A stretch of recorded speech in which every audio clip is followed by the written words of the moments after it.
Tous.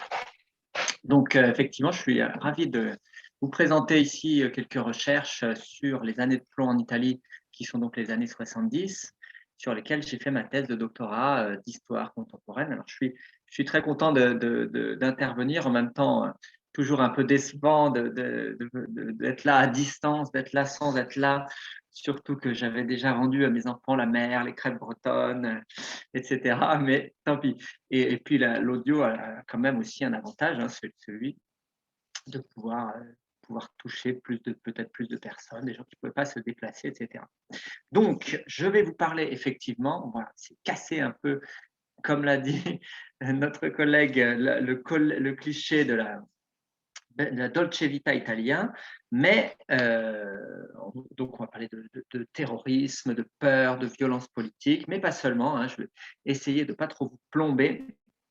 Et on va notamment essayer de comprendre comment certaines formes de violence politique, de contestation violente des années 70 sont aussi liées à mai 68, à autre chose, à un désir d'autre chose, à l'idée de révolution, à il faut dire, hein, et ça je voudrais vraiment le dire dès le début, que les années 70, c'est pas seulement la violence politique, c'est pas seulement le terrorisme. C'est pour ça que j'ai mis des guillemets, hein, à années de plomb, qui est une expression sur laquelle je reviendrai, mais qui est en partie trompeuse, parce que tout ne se résume pas, là encore, au plomb des balles, au plomb de l'espérance plombée, etc., hein. Les années 70, c'est aussi des années de mobilisation, de lutte sociale, des avancées démocratiques. C'est le droit au divorce en Italie, c'est très tardif, hein, 1970. C'est les mouvements féministes, c'est une évolution énorme de la société. Voilà. Donc, je vais commencer effectivement par mai 68, le Sessantotto italien, puisque tout commence par là. Donc, si vous avez, excusez-moi, j'ai oublié de le préciser, si vous avez des questions, vous pouvez l'envoyer, hein, les envoyer par le chat ou bien les garder pour la fin si elles sont un petit peu plus à côté, hein, je laisserai du temps pour répondre aux questions. Donc, la première question qui se pose, c'est de savoir comment on passe de mai 68 aux années de plomb.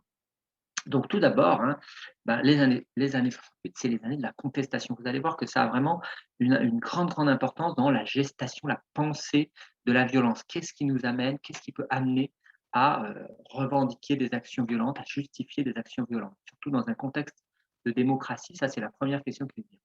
Alors, tout d'abord, les années 60, en général en Italie, hein, comme dans de nombreux pays occidentaux, sont marquées par une grande contestation sociale. C'est la contestation d'une partie de la jeunesse, il ne faut pas non plus généraliser, ce n'est pas toute la jeunesse, mais une partie de la jeunesse, étudiante, ouvrière, comme dans beaucoup de pays occidentaux, hein, la France bien sûr, mais d'abord les États-Unis, la RFA, le Japon également, une partie de la jeunesse se met en mouvement. Alors pourquoi? Eh bien, une partie de la raison se trouve, hein, dans la massification de l'enseignement supérieur, c'est-à-dire qu'il y a de plus en plus de jeunes qui ont le bac, qui vont à l'université, et le système universitaire n'est pas encore prêt à absorber toute cette quantité, cet afflux de jeunes, et est incapable de les former correctement, de donner un emploi qualifié à tous ces jeunes. Donc il y a une peur du chômage, de la déqualification. Déjà à l'époque, hein, l'historienne française Ludivine Bantini a montré que la peur du chômage, elle existe même avant la crise, hein, avant le crack pétrolier de 73. Donc ça nourrit ces contestations avec bien évidemment aussi le rejet d'une société policée, la revendication d'une vie plus libre, d'une sexualité plus libre. Il y a une dimension féministe, hein, évidemment, pour le rôle des femmes dans la société, etc. À noter que pour la chronologie italienne, en fait, on parle du Sessantotto, c'est-à-dire 68, mais en réalité, ça commence avant, hein, même avant, même en 66, 67. Qu'est-ce qui se passe? Il y a des occupations d'universités, avec aussi en Italie une très forte participation des lycéens, donc des très jeunes, hein, qui descendent dans la rue, qui occupent leurs lycées, leurs universités. Le mouvement prend de l'ampleur entre décembre 67 et à l'été 68, avec c'est un peu l'influence, hein, vous savez qu'il y a une histoire maintenant transnationale de mai 68, c'est-à-dire on regarde un peu tous les pays et ça se passe un peu dans tous les pays en même temps. Et avec l'influence du mai français, de l'occupation de la Sorbonne, etc., eh bien, à peu près toutes les universités italiennes sont touchées, beaucoup sont occupées et c'est un mouvement de très grande ampleur en Italie. Une des grandes spécificités aussi du mai 68 italien, c'est le rapprochement avec les ouvriers, avec les mouvements ouvriers. notamment en 68 et en 69. En 69 a lieu ce qu'on a appelé l'automne chaud, c'est-à-dire une vague de grève très dure, à laquelle se joignent donc beaucoup d'étudiants justement. Et dans les grandes métropoles de l'Italie du Nord, donc Milan, Turin, Gênes, Venise aussi, enfin pas Venise même, mais Porto Marghera à côté de Venise, d'autres petites villes industrielles, surtout au nord de l'Italie quand même, puisque c'est le nord de l'Italie qui est industriel. Eh bien, il y a des mouvements de grève. Et pourquoi c'est particulièrement important?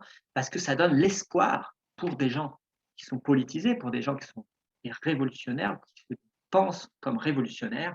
Ça donne l'espoir d'une subversion véritablement, hein, d'une vraie révolution, d'une prise du palais d'hiver, comme on dit.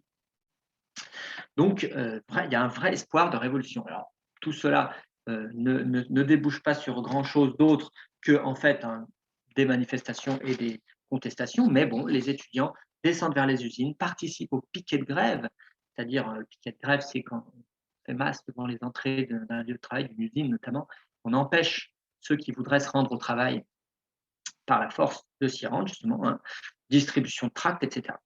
Donc politiquement, qu'est-ce qui se passe? Eh bien, il y a donc toute cette contestation qui se nourrit du marxisme, d'une relecture du marxisme, hein, sous ses différents aspects.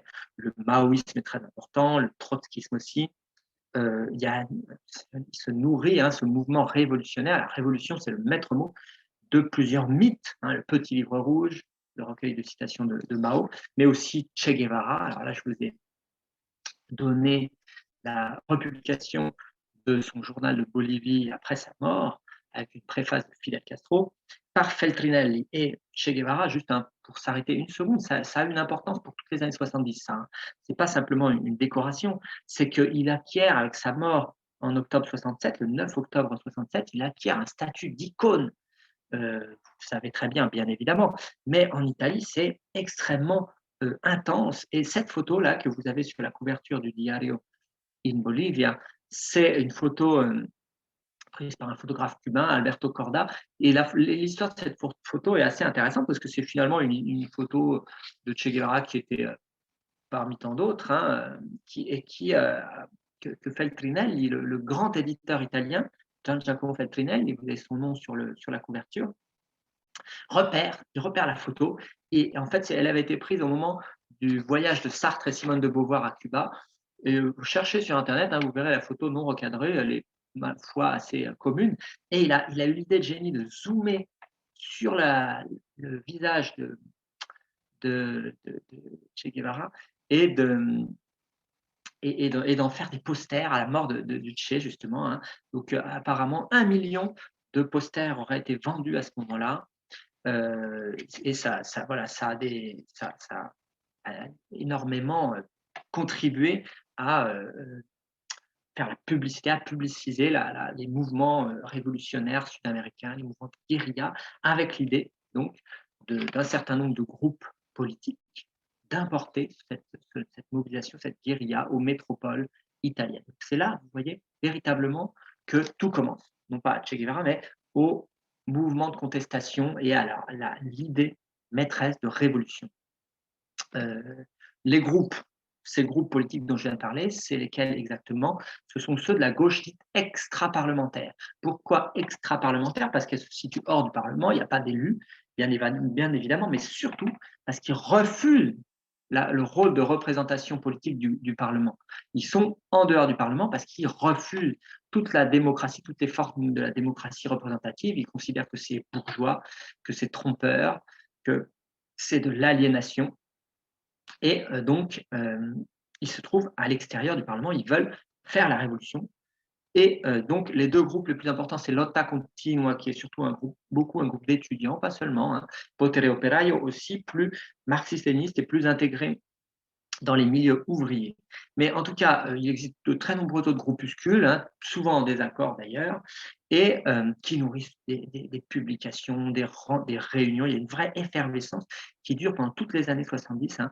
On appelle cela parfois l'hyperpolitisation, avec des jeunes qui vivent vraiment cette vie. Beaucoup abandonnent leurs études, certains vont s'installer en tant qu'établis dans les usines. Il y a vraiment une énorme effervescence politique autour de ces groupes, de cette mouvance de la gauche révolutionnaire extra-parlementaires. Une petite précision très importante, ces groupes sont les adversaires acharnés du Parti communiste italien. Le Parti communiste italien, alors en Italie, un petit point, et vous allez voir encore une fois que c'est important pour l'émergence du terrorisme, mais le Parti communiste italien, c'est le grand parti d'opposition. Il se présente toujours comme étant le plus grand parti euh, communiste du camp occidental. Et il connaît d'ailleurs dans les années 60 et 70 une avancée électorale. Donc il y a la perspective de l'arrivée au pouvoir du Parti communiste. Mais les extra-parlementaires, eux, considèrent que justement, le Parti communiste a trahi. Il a trahi parce qu'il participe à la vie démocratique qui est républicaine, enfin, oui, républicaine du parlementaire, justement, que eux refusent. Et donc, hein, il se retrouve en lutte contre cette stratégie d'ancrage dans la vie démocratique du PC. Voilà. Face au Parti communiste, juste un petit point un petit peu plus général, face au Parti communiste, il y a la démocratie chrétienne. La démocratie chrétienne, c'est un énorme parti en réalité assez hétérogène qui regroupe une aile conservatrice très à droite et une aile centriste et même une aile de gauche hein, qui est minoritaire, mais il faut le rappeler quand même, hein, qui est représentée par des catholiques de gauche. Et d'ailleurs, ce sont eux, dans les années 60, qui tendent la main aux socialistes. Donc, dans les années 60, on a ce qu'on appelle le gouvernement de centre-gauche qui voit la participation de la démocratie chrétienne, le petit parti laïque, et du Parti socialiste. Donc, il y a comme ça une avancée de la gauche, mais malgré tout, à la fin des années 60, il y a une insatisfaction liée à ces gouvernements de centre-gauche qui sont relativement immobiles, hein, qui n'ont pas concrétisé grand-chose. D'où la question hein, de la stratégie qui se pose de ces groupes extra-parlementaires et la question de la violence révolutionnaire. Alors effectivement, hein, il faut poser la question du lien entre contestation et violence, entre contestation sociale et politique et violence, puisque la décennie des années 70 est marquée par une série de violences politiques. Alors, il n'y a pas que des attentats terroristes dont je vais parler plus tard. Hein. Il y a en fait une multiplication d'actes de violence, ce qu'on appelle une violence diffuse. On a recensé jusqu'à 13 000 actes de violence en tout, en comptant à peu près tout, c'est-à-dire quoi, tout en fait. Hein. Pour la majorité, c'est des attaques dites démonstratives, c'est-à-dire contre du matériel, des attaques contre des partis de gauche ou de droite, des graffitis, des symboles de la résistance qui sont vandalisés par les fascistes. Donc, mais en tout cas, cette conflictualité diffuse, cette violence diffuse, elle joue énormément en arrière-plan de toute cette histoire des années 70, il ne faut jamais l'oublier. Alors la violence engendrée directement par la contestation de mai 68 cette fois, c'est tout d'abord des violences collectives. Et ça, c'est vraiment important parce que c'est très différent de la violence terroriste. Très différent de la violence terroriste qui est d'abord le fait de groupes clandestins. J'y reviendrai tout à l'heure, c'est très important. La violence collective, c'est quoi? J'ai parlé tout à l'heure des piquets de grève, hein, piquets de grève qui parfois se traduit par des passages à tabac d'opposants ou de briseurs de grève, etc., ou de cadres. Hein, ce n'est pas forcément pacifique, c'est parfois des face-à-face très tendus. Il y a également des violences dans les manifestations contre la police, mais là aussi, hein, c'est une violence collective toujours. Le cadre collectif est vraiment toujours revendiqué par ces organisations révolutionnaires. Un des moments symboliques, hein, c'est la bataille de Valle Giulia, le 1er mars 68. Qu'est-ce qui se passe? Eh bien, c'est l'occupation de l'université de Rome en février 68, avec une intervention de la police pour déloger les étudiants, les manifestants, qui du coup se retrouvent en Espagne. Et puis, si vous connaissez Rome, ils montent ensuite les escaliers qui mènent au jardin de la Villa Borghese. Et là, c'est sur la photo, là, qui est un peu pixelisée, je suis désolé, vous voyez la faculté d'architecture en plein jardin de Villa Borghese. Et là, ils arrivent à l'intérieur de cette faculté d'architecture et ils l'occupent. Mais la police charge le 1er mars 1978, c'est très violent, il y a 46 policiers blessés, des voitures en flammes, c'est vraiment un événement médiatique hors norme, et c'est le début des manifestations violentes qui jalonnent comme ça toutes les années 70. Alors, pour vous montrer à quel point ça a pu être considéré comme une date inaugurale, un choc, je vais vous passer un petit extrait d'une chanson de Paolo Pietrangeli, qui est un chanteur engagé, un chanteur très à gauche de l'époque, sur Valle Giulia. Donc cet épisode de, de, de violence à Vercedrone.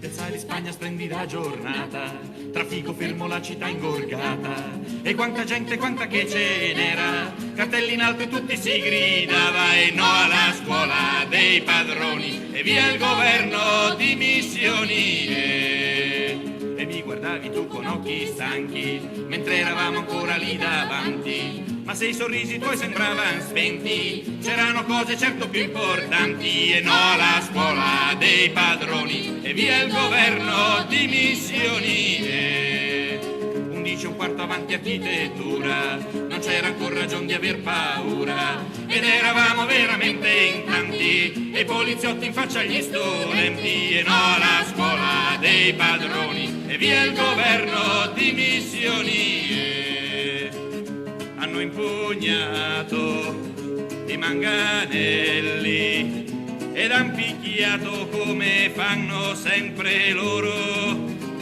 e all'improvviso è poi successo un fatto nuovo, un fatto nuovo, un fatto nuovo, non siamo scappati più, non siamo scappati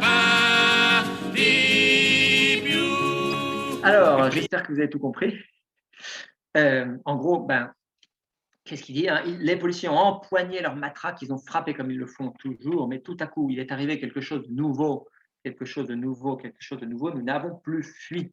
Nous n'avons plus fui. Voilà ce qu'il dit. Et donc, cette chanson est vraiment intéressante parce que c'est la revendication d'une résistance, mais violente, si vous voulez, d'une attaque. On n'est plus seulement là à subir la violence policière, mais on renverse la violence en faisant masse sur la police, considérée comme représentante des institutions bourgeoises, démocratiques qu'on veut abattre. Donc vous voyez que là, dans cette petite chanson-là, c'est anecdotique, mais il y a quand même résumé une bonne partie de la mentalité de la gauche extra-parlementaire révolutionnaire de l'époque et de sa conception à la violence. Encore une fois, j'insiste. L'historienne Isabelle Sommier, je vous donnerai quelques petites références pour aller plus loin en fin d'exposé si vous voulez, mais elle explique que cette violence est intégrée, elle est considérée comme intériorisée, elle va de soi. L'hymne du groupe Potere Operaio dont je parlais tout à l'heure, c'est « Sortez des lignes, prenons le fusil, allez camarades à la guerre civile ». Le programme, c'est la guerre civile. Hein. Il y a aussi la formule de Mao, vous savez, la révolution n'est pas un dîner de gala. Donc, ce n'est pas du tout un mouvement purement pacifique et pacifiste comme on peut le penser. Mais 68, il y a vraiment une matrice de la violence.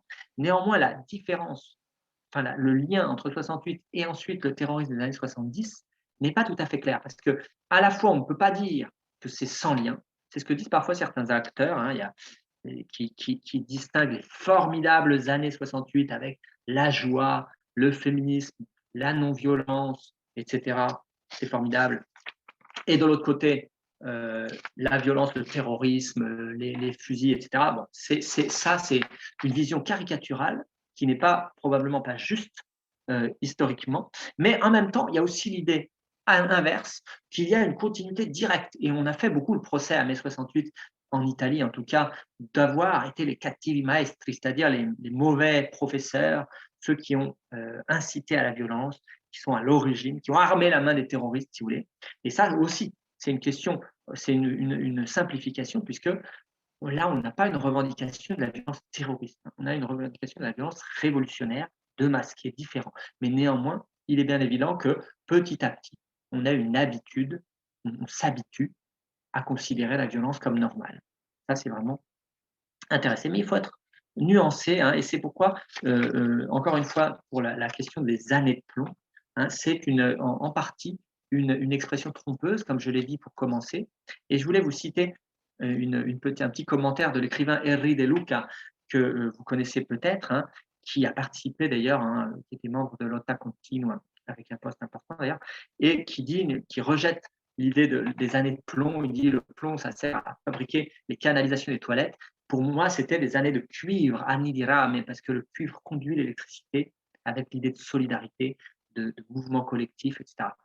On peut lui reprocher le fait que année de cuivre, hein, c'est tout aussi réducteur qu'année de plomb. Mais bon, vous voyez que ça fait quand même pas tout à fait consensus. Néanmoins, j'en viens maintenant au cœur du sujet, le terrorisme. Et effectivement, le terrorisme est ce qui caractérise les années de plomb italiennes, les années 70 italiennes. Alors, c'est d'abord, en Italie, il y a vraiment deux formes de terrorisme. Il y a d'abord un terrorisme d'extrême droite. Et ça, on n'y pense pas forcément immédiatement. En tout cas, c'est moins connu par le grand public. En Italie, il y a des bibliothèques et des nouveaux livres qui sortent tous les jours sur les brigades rouges et le terrorisme rouge, c'est-à-dire issu des groupes révolutionnaires. Mais on a aussi un terrorisme d'extrême droite qui même préexiste. C'est celui qui frappe le premier. C'est pourquoi j'en parlerai en premier. C'est la stratégie de l'attention, ce qu'on a appelé la stratégie de l'attention. Alors, qu'est-ce qui s'est passé? En fait, la stratégie de l'attention, elle est liée au milieu néofasciste qui connaissent une grande explosion aussi à la fin des années 60, au début des années 70. Et c'est une série en fait, d'attentats à la bombe, des bombes qui sont posées dans des lieux publics qui ne sont pas revendiquées. Ça veut dire qu'il n'y a pas de tract, il n'y a pas d'organisation qui prend la parole. Il y a, voilà, et elle frappe à l'aveugle dans des lieux publics. La première, c'est le 12 décembre 69 à Piazza Fontana à Milan, dans une banque, qui fait 16 morts, 88 blessés. C'est un jour de marché, il y a énormément de monde. Les gens qui sont tués, c'est des agriculteurs qui viennent apporter leurs recettes du marché, des gens vraiment tout à fait communs et sans aucune singularité. C'est pas parce que quand on pense à la banque, on va tout de suite penser à un symbole du capitalisme ou quelque chose comme ça. Pas du tout. Là, c'est vraiment l'idée de taper dans la masse. Et c'est ça l'idée de la stratégie de l'attention. Donc des militants néofascistes et avec, ça a été prouvé par la justice, ça a été prouvé aussi par les historiens, avec la complicité d'une partie des services secrets italiens qui ont contribué à armer la main de ces néofascistes. Pourquoi? Je vais dire dans un instant. Ensuite, il y a deux bombes en 1974, une dans un train, l'Italicus, et une à Brescia dans un meeting syndical. Et enfin, dernière bombe, à la gare de Bologne, le 2 août 80, qui est l'attentat le plus sanglant de toutes les années de plomb italiennes, qui a d'ailleurs été choisi sur l'affiche pour annoncer la conférence, qui fait 85 morts, 200 blessés. Alors là, pourquoi? Dans quel but ces attentats non revendiqués? Eh bien, justement, pour déstabiliser. Hervé Reiner, un historien, a une formule très heureuse. Il s'agit de déstabiliser pour stabiliser. C'est-à-dire que dans la logique de l'extrême droite, ne pas revendiquer, ça permettait d'attribuer aux anarchistes, aux révolutionnaires, au camp adverse, donc, la paternité de la bombe. Et c'est ce qu'on appelle une opération false flag, c'est-à-dire faite sous faux drapeau, c'est-à-dire faite pour donner la culpabilité à l'ennemi et pour faire croire donc que les groupes communistes révolutionnaires étaient prêts à mettre des bombes et tuer des innocents. Et ça a fonctionné en réalité seulement pour l'attentat de Piazza Fontana, le premier, puisque là, effectivement, les anarchistes, je vous ai mis à droite une photo de Valpreda dans un journal de l'époque qui montre qui est un danseur anarchiste qui a été emprisonné, enfin, qui a été arrêté 3 jours après et qui a été identifié, en tout cas par les médias, comme étant le coupable idéal, etc. Il y a toute une campagne de diabolisation contre lui.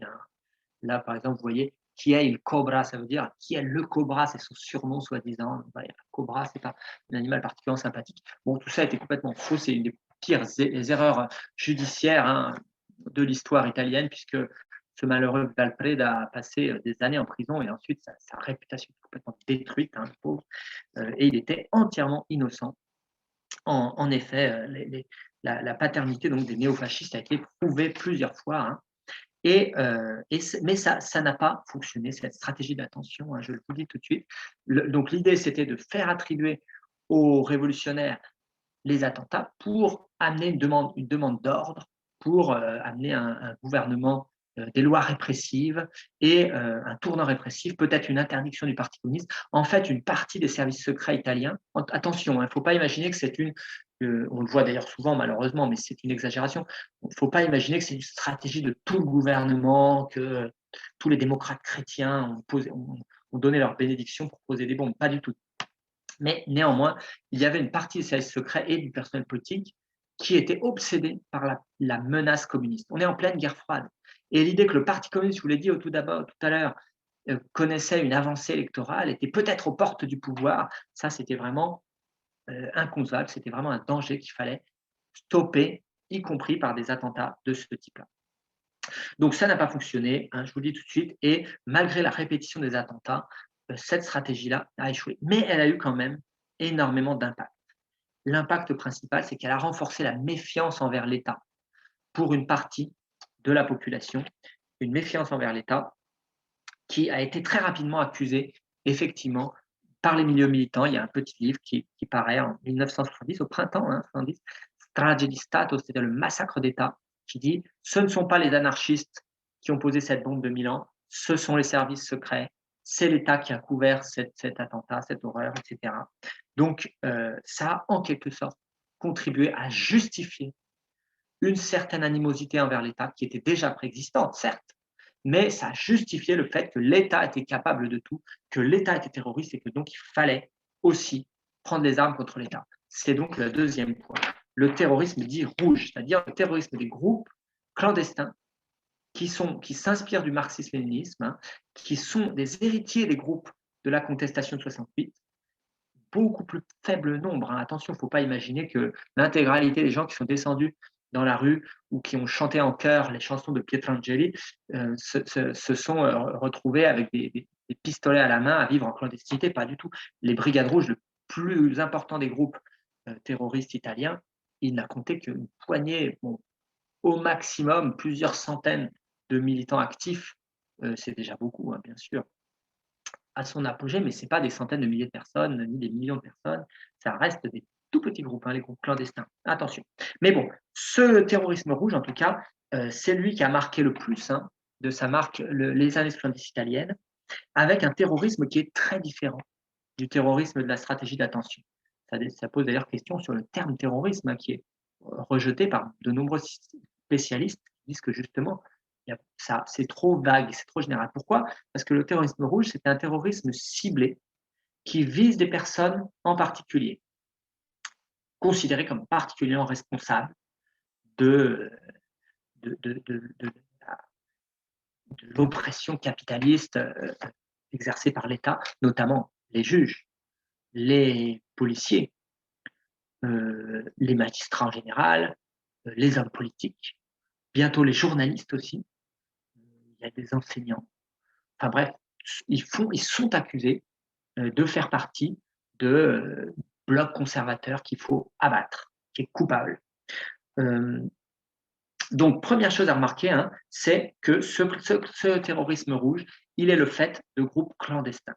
Et la clandestinité, elle est vraiment entendue comme une manière, évidemment, d'échapper à la répression, bien évidemment, mais aussi comme une ressource, c'est-à-dire une manière de frapper en étant dans l'ombre, et donc de frapper en revendiquant un soutien très large. Les Brigades Rouges, quand elles frappent, elles se revendiquent de tout le prolétariat. C'est infiniment plus puissant que juste de parler en votre nom de tout petits groupes très restreints.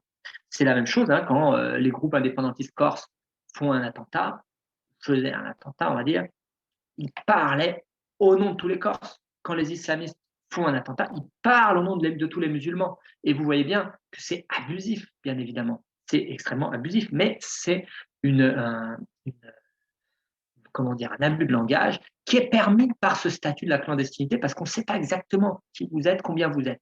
Vous pouvez parler au nom de tout le prolétariat parce qu'on ne sait pas combien de personnes il y a. On peut penser que peut-être les Brigades Rouges sont des milliers, des millions, peut-être, à être là dans l'ombre avec leurs pistolets à vous attendre au coin de la rue. Donc vous voyez tout de suite là où je veux en venir, c'est que la clandestinité, ça fait peur. C'est un des actes, des agents de la déstabilisation terroriste. Bon, maintenant, voyons les étapes de cette radicalisation. Alors, le terme de radicalisation, il est contesté. Moi, personnellement, je l'emploie et je pense qu'il est très utile parce que radicalisation, pour moi, ça veut dire tout simplement l'acceptation de modes de combat de plus en plus violents. jusqu'où on va aller. Et vous allez voir que, je vais prendre l'exemple des Brigades Rouges, qui est le groupe qui a duré le plus longtemps, la radicalisation, elle est assez évidente. Alors, elle naît, donc les Brigades Rouges, c'est le groupe qui dure le plus longtemps. Il y a d'autres petits groupes qui naissent dès 1970. Et ensuite, il y a des groupes qui sont créés à la fin de la décennie. Mais bon, je passe sur cet aspect-là parce que sinon, il me faudra trop de temps. Mais centrons-nous donc sur les Brigades Rouges. Alors, les Brigades Rouges, en fait, elles naissent au début, donc en 1970, à un moment de déclin des mouvements collectifs. Les grandes manifestations de 68 sont en train de s'éteindre et ces gens-là se disent comment faire pour ne pas baisser les bras, comment faire pour impliquer de plus en plus de gens malgré le déclin, comment faire pour être plus fort contre l'État qui nous agresse. Et c'est à l'intérieur de l'usine, hein. Notamment, les Brigades Rouges au départ, elles incendient par exemple les voitures des managers qui sont considérés comme étant oppresseurs du prolétariat par exemple, ou ils incendient des stocks dans les usines, etc. C'est quelque chose de très modeste au départ, très modeste. Euh, un ancien brigadiste, hein, Prospero Gallinari, dit c'est l'ouvrier qui doit craindre le contremaître ou c'est le contremaître qui doit craindre les brigades rouges. Donc vous voyez, les brigades rouges se placent comme étant un contre-pouvoir au sein des usines, au départ. Puis il y a une évolution, une radicalisation. Et progressivement, hein, le terrorisme des brigades rouges joue sur les médias, sur une violence de plus en plus spectaculaire, et elle sort de l'usine. Alors, on a ça au départ avec 1972, c'est le premier enlèvement qui dure très peu de temps. Sequestro Lampo, l'enlèvement éclair, ça s'appelle, de Hidalgo Macchiarini. Vous voyez, c'est un cadre, un ingénieur de chez Siemens. Et il est photographié avec 2 armes à feu braquées sur lui, cette expression absolument apparente, le panneau de revendication aussi. Vous voyez que là, il y a un génie de la mise en scène.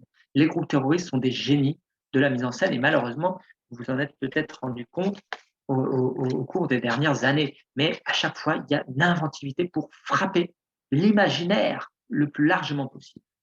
Donc là, avec Macchiarini, il est enlevé dans une camionnette, retenu dans une camionnette pendant peut-être 5 minutes. Hein, c'est très court, très peu. Finalement, il est relâché. Et l'important, c'est, comme disait Mario Moratti, un des fondateurs des Brigades Rouges, l'objectif était de faire la photo. Cette photo est ensuite envoyée dans les journaux et elle sert à diffuser la peur. Voilà. Donc, par une stratégie médiatique, j'insiste encore là-dessus. Deuxième étape, c'est Sossi, 1974, vous voyez à droite de ma présentation. Sossi, c'est un juge, et lui, pour le coup, il est enlevé pendant plusieurs semaines, et là, ça offre une visibilité très importante. Ensuite, l'étape suivante, en 1974, et vous voyez qu'il y a une radicalisation dans le sens où on accepte des choses de plus en plus cruelles, de plus en plus horribles, de plus en plus terroristes. En 1975, qu'est-ce qui se passe? C'est l'invention de la jambisation. Gambizzazione. Qu'est-ce qui se passe? Enfin, invention. Bon, mon hypothèse, c'est qu'en fait, c'est une imitation de ce qui se passait en Irlande du Nord. C'est-à-dire qu'on tire dans les jambes des cibles, des victimes, c'est assez dramatique, hein, ça laisse déjà, c'est pas très agréable sur le moment, et puis ça laisse aussi, c'est très très très invalidant. Il y a beaucoup de gens qui ont fini sur des fauteuils roulants. Donc ça sert à faire vraiment un exemple, mais en même temps, on épargne quand même la vie de la personne. Donc vous voyez, hein, on va vers des méthodes de plus en plus cruelles, et l'étape ultime, c'est à partir de 76 seulement. 1976, c'est l'homicide. Un homicide revendiqué, planifié, revendiqué, et ensuite, donc revendiqué avec des tracts, des appels aux journaux. Et le premier, donc, c'est un juge, Francesco Coco, en 1918. Mais après, il y a une multiplication des homicides de la part des Brigades Rouges ou des groupes qui ensuite les imitent à partir de 1976. Et de 78 à 80, on a vraiment une diffusion très, très grande des homicides, des attentats identifiés comme terroristes. Et le procès de Turin contre certains des militants des Brigades Rouges qui avaient été capturés donne une visibilité encore plus grande à ces terroristes, puisque vous voyez là sur les images que j'ai choisies, on a cette image du procès blindé, militarisé, avec comme des bêtes sauvages derrière leur barreau. Hein, surtout que bon, il y a une technique du procès guérilla, c'est-à-dire que ceux qui sont arrêtés refusent de coopérer, refusent de parler à leurs avocats. Et vous voyez la photo que j'ai choisie avec une protection de la prison de Turin où se passait le procès, avec des sacs de sable, des fusils mitrailleurs, donc une militarisation énorme de la vie publique italienne qui contribue aussi à diffuser des peurs. C'était pas complètement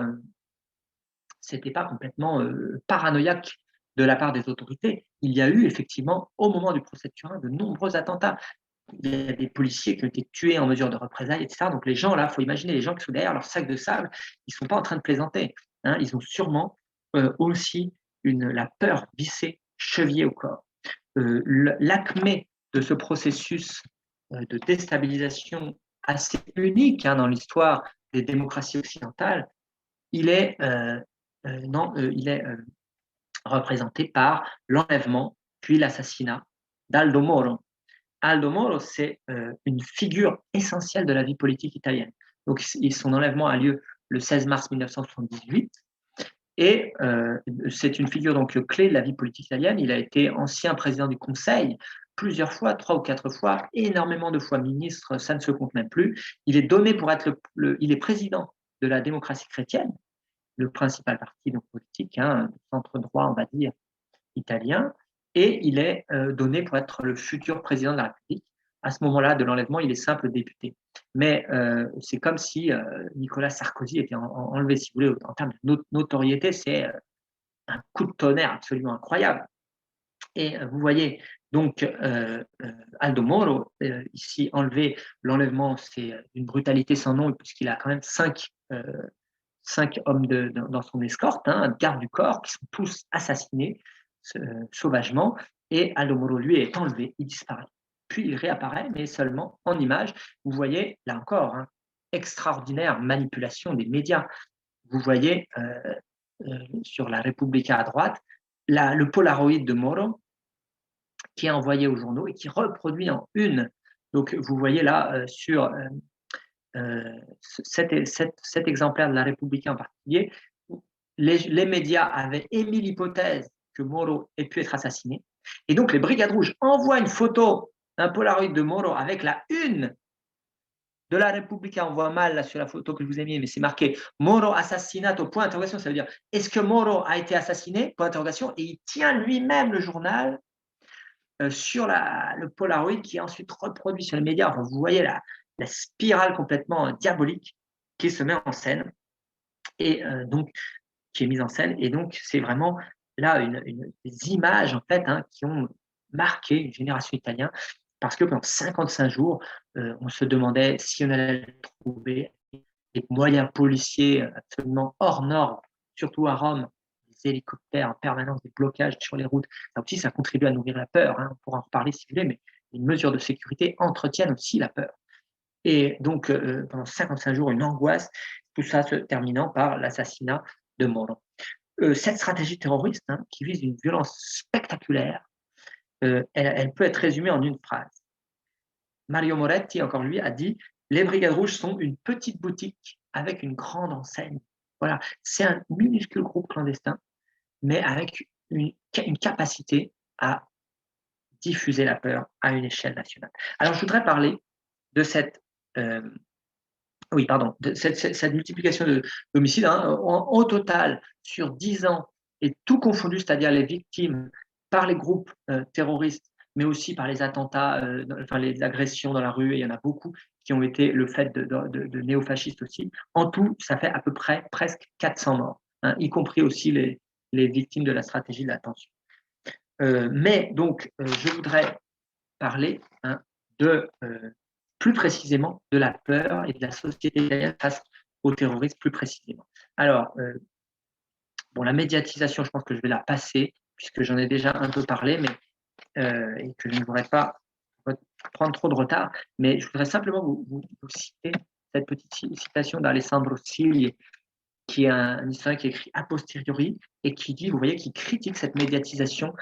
Il y a en fait une réflexion déjà à l'époque, un peu comme aujourd'hui pour les chaînes d'infos en continu, si vous voulez, sur la médiatisation, parce qu'on se rend bien compte que les médias sont en train de co-créer la peur. Et il dit, la perception était tout à fait disproportionnée par rapport à la réalité de la menace, la gonflant au-delà des limites raisonnables, à tel point que par effet spéculaire, elle a contaminé les terroristes eux-mêmes en leur donnant l'illusion qu'ils étaient beaucoup plus forts qu'ils n'étaient réellement. Alors ça, c'est pour moi, c'est vraiment un extraordinaire éclair de lucidité et qui est valable pour l'analyse de tous les terrorismes, hein.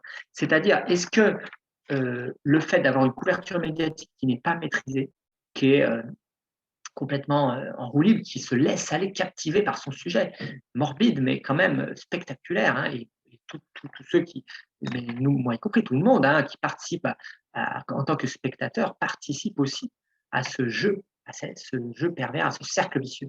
Bref, est-ce que toute cette attention, cette focalisation médiatique ne contribue pas elle-même à faire que les terroristes eux-mêmes s'illusionnent sur leur puissance?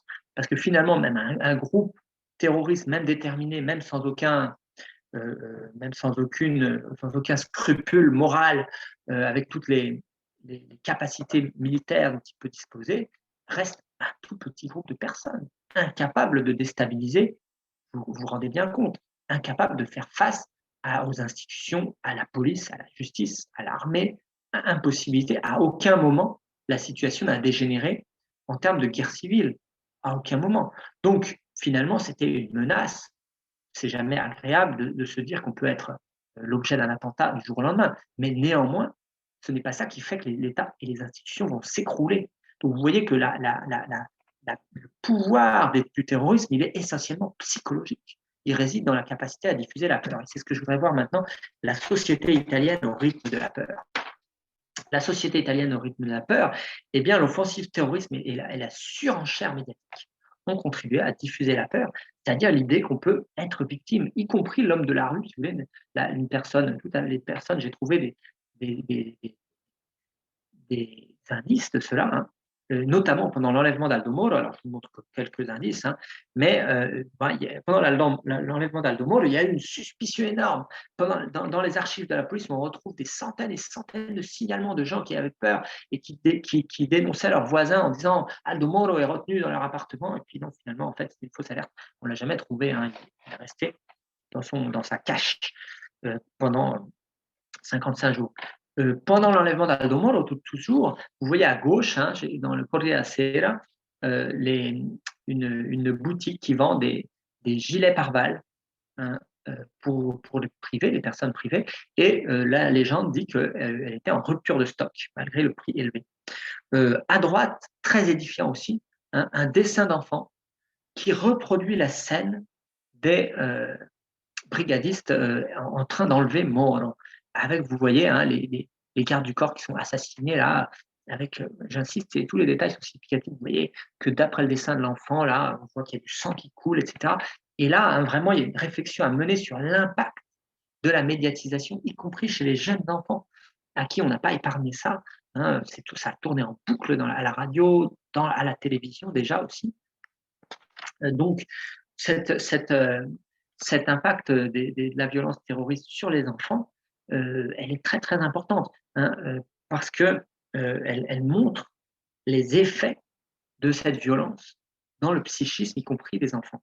Stéphane Audouin-Rousseau, hein, a travaillé sur les enfants et la Grande Guerre, c'est-à-dire la Première Guerre mondiale, et il a parlé en particulier de brutalisation.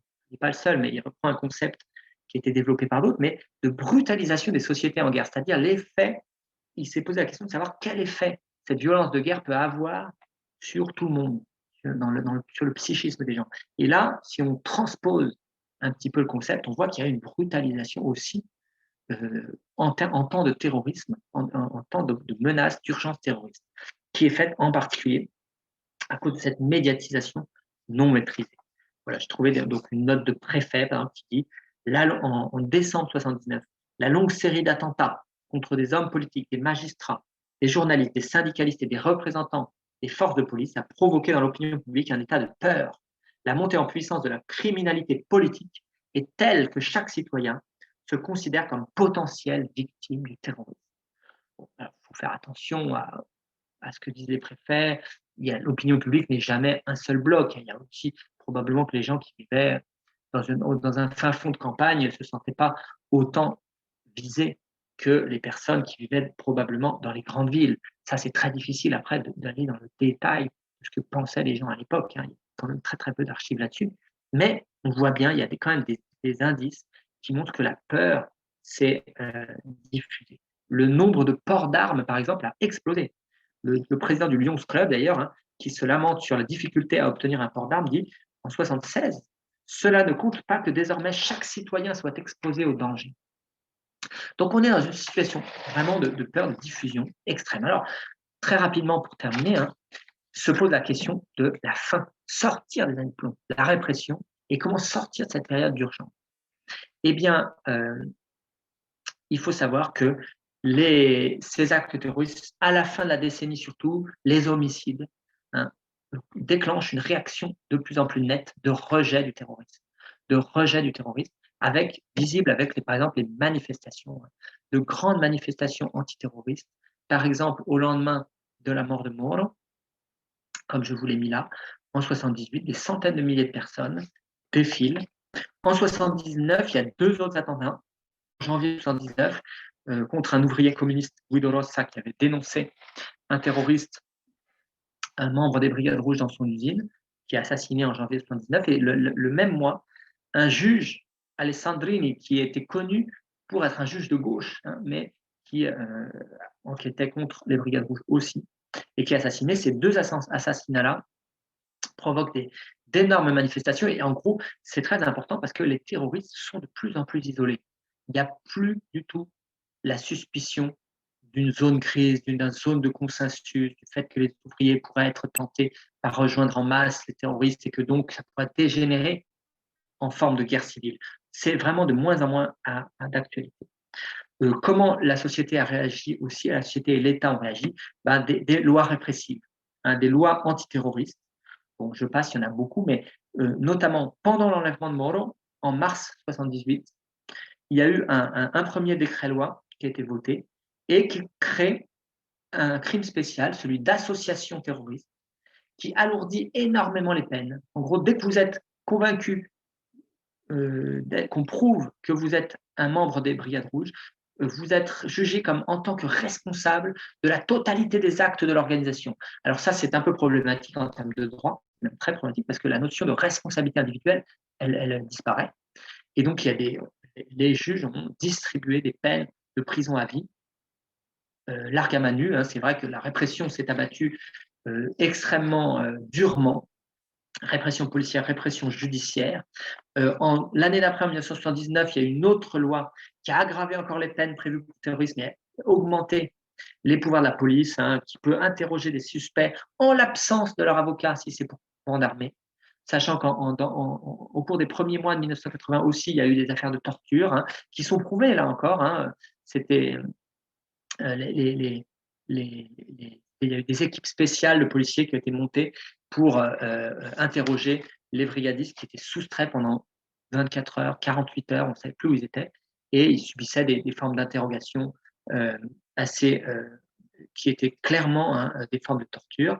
Donc vous voyez que la réponse, hein, elle a aussi dépassé, dans le contexte de l'urgence, les bornes de la réponse démocratique, d'un État démocratique. Alors là, ce que je dis là, hein, il faut essayer de ne pas être, et je le dis parce que évidemment, c'est une histoire extrêmement inflammable là, hein. Vous allez avoir d'un côté le portrait caricatural d'un État qui a surréagi, qui n'était plus une démocratie, qui s'est comporté comme une dictature. C'est faux. On n'était pas au moment du Chili de Pinochet. Par contre, ce qui est vrai, c'est que les lois étaient extrêmement répressives, que Amnesty International déjà à l'époque s'en est inquiété, et il y a des gens en Italie qui s'en sont inquiétés, bien sûr, qu'il y a eu des formes de torture, mais néanmoins, ça n'a pas perduré, et c'était à une échelle quand même assez limitée, même si je ne dis pas du tout cela pour le justifier, hein, mais il faut essayer d'être très précis là-dessus, parce que, encore une fois, la nature exacte de la réponse judiciaire et policière est très critiquée, très polémique, très polémique. Franck Lafaille, un juriste, hein, dit c'est une démocratie répressive, une réponse démocratique répressive, un État démocratique répressif. C'est-à-dire que pendant quelques années, on est quand même sur la limite où les droits publics, les droits politiques, les droits sont quand même restreints. Ça, c'est de toute façon les effets toujours de la législation antiterroriste, je ne vous apprends rien, mais ont pour conséquence évidente de limiter les droits. Une pièce capitale, hein, pour terminer, de la répression, c'est la loi sur les repentis. La loi sur les repentis, qui sont en fait sont dits repentis, appelés repentis par les journalistes, mais l'appellation officielle, c'est les collaborateurs de justice, qui est d'ailleurs le premier, hein, Patrizio Pecci, il est collaborateur de justice en 1980, et la loi formelle, elle est votée seulement en 82, qui en fait, la loi sur les repentis, concède d'énormes remises de peine. Là aussi, ça fait polémique, hein, parce qu'il y a des gens qui ont eu plusieurs homicides sur le dos et qui s'en sont sortis avec quelques mois de prison. Quelques mois de prison. Ensuite, l'État leur a donné de l'argent, leur a redonné une identité et ils sont repartis sous un nouveau visage. Mais en échange, ils avaient évidemment balancé tout ce qu'ils savaient sur l'organisation, sur les camarades. Et donc, en l'échange de cette délation, ils ont pu sauver leur peau. Et ça a été extrêmement critiqué, c'est très critiquable sur un plan éthique, sur le plan aussi effectif, hein, parce que c'est dans la défense de Cesare Battisti, par exemple, on l'a beaucoup entendu en France. C'est-à-dire que le problème, c'est que les gros criminels, ceux qui avaient beaucoup d'homicides, ont parfois payé 10 fois moins que les petits criminels ou ceux qui avaient une petite responsabilité, mais qui n'avaient pas collaboré, et donc à qui on a collé des responsabilités parfois écrasantes. Donc ce statut de repenti, d'ailleurs, il a été utilisé ensuite avec succès pour la lutte contre la mafia, et il a permis, en 80, 81, 82, en l'espace de quelques mois, il a permis de démanteler entièrement les organisations terroristes. C'était aussi dans le contexte, hein, d'un reflux, d'un isolement total des organisations terroristes, hein, dont j'ai parlé déjà. Il y a de moins en moins de gens qui sont d'accord avec leur méthode, et donc ils sont de plus en plus isolés, et ils finissent par tomber dans les filets de la police. Cela dit, hein, les repentis, ça a un autre effet psychologique, c'est que ça démontre qu'il est possible d'acheter aussi des terroristes. Alors qu'auparavant, ils vivaient sur une image complètement mythique du guerriero qui refuse, complètement incorruptible, si vous voulez, qui se bat pour la justice, qui sacrifie sa propre vie. Alors que là, ils montraient, il y a eu des figures de repentis qui ont montré que finalement, c'était des personnes qui pouvaient aussi monnayer leur liberté. Enfin, pour terminer, en conclusion, il s'agit d'une histoire encore extrêmement inflammable et polémique, et qui reste un capital politique aujourd'hui encore, 40 ans après, puisque vous savez que nombre de ces militants politiques se sont réfugiés en France et ont été accueillis en vertu de la doctrine Mitterrand. Si vous avez des questions là-dessus, je détaillerai. Mais du coup, la France a accueilli un certain nombre d'anciens militants de la lutte armée. Et aujourd'hui encore, alors Cesare Battisti n'est qu'un d'entre eux. Et il a été extradé, comme vous savez, en 2019 de l'Amérique du Sud, mais auparavant, il était en France, hein. Et il a été, vous voyez, j'ai mis Battisti là, qui arrive sur l'aéroport de Ciampino. D'ailleurs, je n'avais pas vu qu'il y a un type qui est en train de le prendre en photo. Enfin, c'est vraiment, il a été exhibé comme un gibier, et notamment attendu par le ministre de l'Intérieur, Matteo Salvini, de l'extrême droite, leghista, qui a utilisé Battisti comme un capital politique pour se faire mousser, parce que c'est la seule chose que Salvini sache faire, d'ailleurs, se faire mousser, il le fait très bien, malheureusement. Mais tout ça n'est pas pour pleurer des larmes de crocodile sur le sort de Battisti, qui effectivement est coupable et qu'il a reconnu après avoir clamé son innocence, etc. Simplement pour pointer le fait que cette histoire-là est encore inflammable aujourd'hui, et le ministère de l'Intérieur demande encore l'extradition de personnes qui sont réfugiées en France depuis 40 ans et qui, à la différence de Battisti, se font discrets et qui ont refait leur vie et qui sont enseignants, journalistes ou n'importe quoi, réinsérés complètement dans la vie civile française, et à qui on demande 40 ans après d'aller purger de très longues peines de prison en Italie.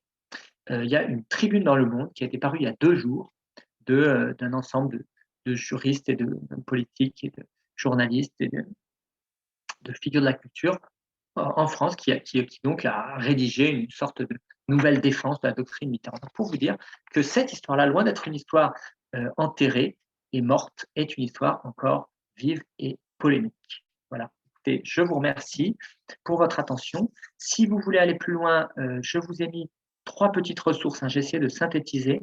Donc, il n'y a pas grand-chose en français.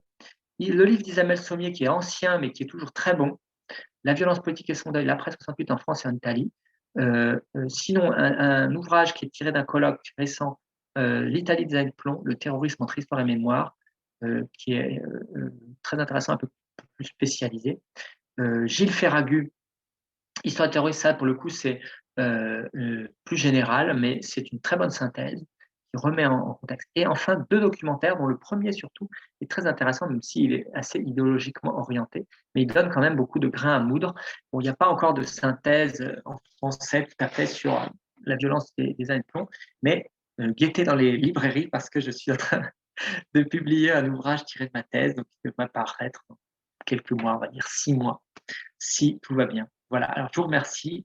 J'espère que j'ai été clair. Si ce n'est pas le cas, c'est le moment de poser des questions.